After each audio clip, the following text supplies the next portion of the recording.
वाचत असतो आणि ऐकत असतो. तसंच आजच्या परिपाठांतर्गत पुस्तक परीक्षण घेऊन येत आहे कल्याणी.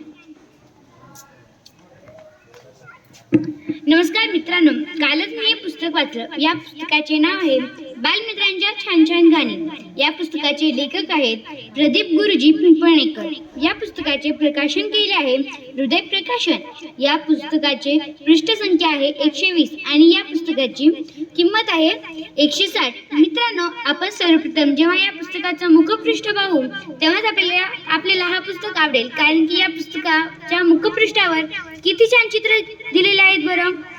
एकदम छान छान प्राणी आहेत आणि मोर तर एकदम क्रिकेटच खेळत आहे तसं दिलं आहे. म्हणून मला हा पुस्तक फारच आवडला.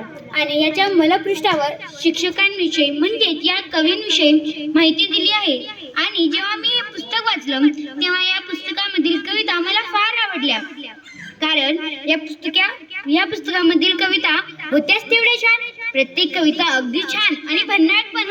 आपण जेव्हा या पुस्तकामधील कविता वाचू तेव्हा आपल्याला सगळ्यांना हसू येईल, कारण की या पुस्तकामधील कविता हसवणाऱ्या पण होत्या, छान वाटणाऱ्या पण होत्या आणि आपल्या सर्वांना आवडणाऱ्या पण होत्या.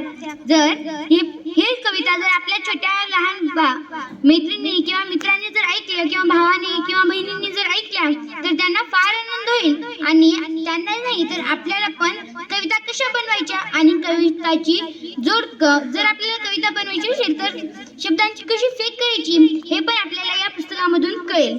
मित्रांनो, मी एक म्हणते, आपलं बघा, गाढवाला गुळाची चव काय. तसंच जर एखाद्याला कविताच आवडत नसतील तर त्यांना या पुस्तकामधील कोणत्या तरी वाक्य आवडेल का बरं? त्यांना यामधील एक तरी कविता आवडेल का बरं?